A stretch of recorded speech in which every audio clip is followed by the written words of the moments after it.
my name is Cynthia and I will talk to you about one of the best sculptors of Guadalajara. His name is Alejandro Colunga. He was born on December 11 on 1948. He studied architecture, music and hospitality at the Conservatorio de Jalisco.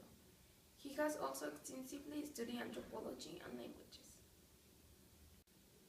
His work is characterized by the intensity of his visions and his passionate expressions. He has participated in many exhibitions in the United States, Mexico, Europe, and South America. Some of his works of art form part of important collections. One of his projects is the series of 8 sculptures La Rotonda del Mar, a collection of bronze chairs in Puerto Vallarta's boardwalk. I can say Colunga is the best Mexican sculptor, don't you? All of his work is flawless and he puts Mexico's name on top worldwide.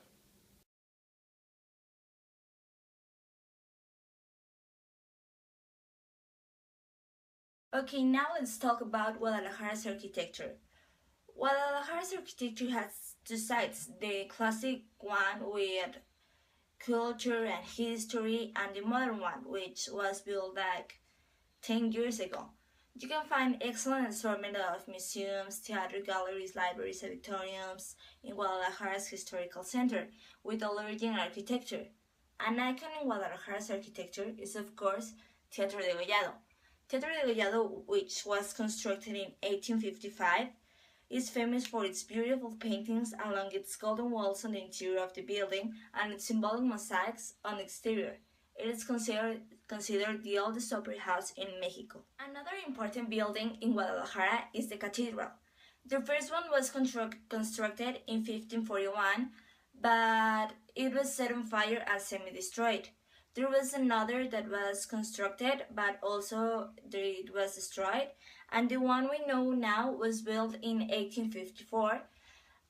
Since then, there have been lots of earthquakes and the towers have tilted a little bit. So there's a chance if there's another earthquake, they could get destroyed. Hospicio Cabañas, which is home of some of the paintings by José Clemente Orozco, was declared a World Heritage Site by UNESCO in 1997. In the past, it was home for poor kids without parents. Now it's one of the famous museums in Guadalajara that shows murals from José Clemente Orozco. Now let's talk about the modern architecture of Guadalajara. Matute Remus is a bridge which opened in 2011. It's a bridge that goes through the most transit avenue of Guadalajara. It's real beautiful, and at night you can see how it changes of color. Rios Hotel, which has 44 floors, is the tallest building of the city. Its architecture, which is astonishing, can be seen from Matute Remus Bridge.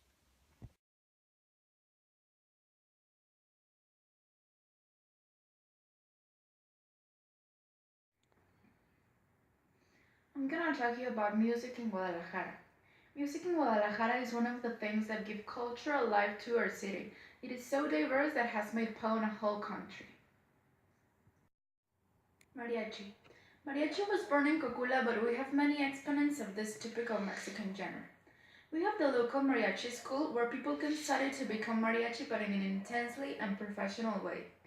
It has big exposures like the International Encounter of Mariachi and Charreria, which is one of the events that attracts musicians from all over the world to our beautiful Degollado Theater, where the festival is done. Opera. Opera is an important factor of music in the city. It has become a strong cultural movement from the last 20 years to now. The city gave birth to Gabriel Parellón, who composed the first opera in Nahuatl. The Degollado Theater hosts every Tuesday local singers who perform for free a unique and prepared concert. Every year, there are singers who have high prestige invited from all over the world to perform with the Philharmonic Jalisco Orchestra great musical masterpieces. Instrumental music. Guadalajara hosts one of the most important orchestras in Mexico. We're talking about the OFG. This means the Philharmonic Jalisco Orchestra in Spanish, which is directed by Marco Parisotto, who has protruded by working with more than 20 important orchestras from the world. The annual concert is divided in two general seasons. Acid Cabaret.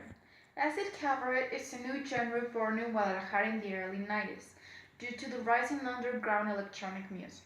It requires Mexican Latin sounds and an electronic music in a defined beat and time. It's not considered as a fusion, but as a Latin identity genre, which is inspired in the nightlife in Mexico. Music schools. The most important music schools are Fermata, UDG, and Hospicio Cabañas. Fermata specializes in an alternative and avant-garde music. UDG specializes in classical music, and Hospicio Cabañas specializes in classical music as well. This will be all for my part, and I hope this will be interesting for you.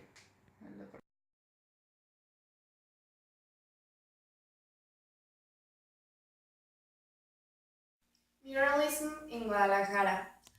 Murals represent the base of the modern Mexican initiative. In 1920, at the end of the Mexican Revolution, the country was in chaos.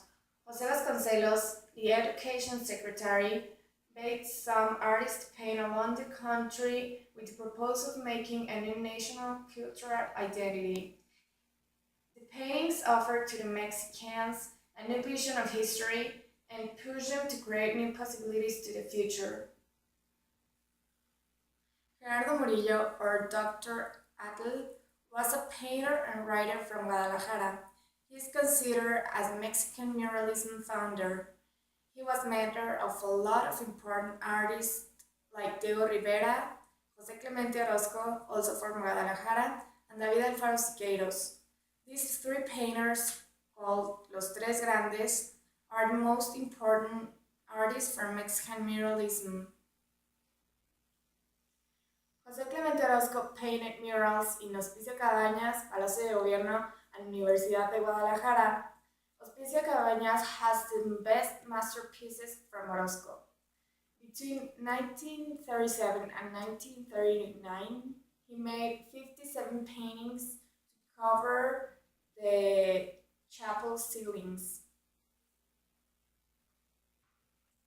The murals represent the battle between Mexican natives and Europeans inside of modern Mexico.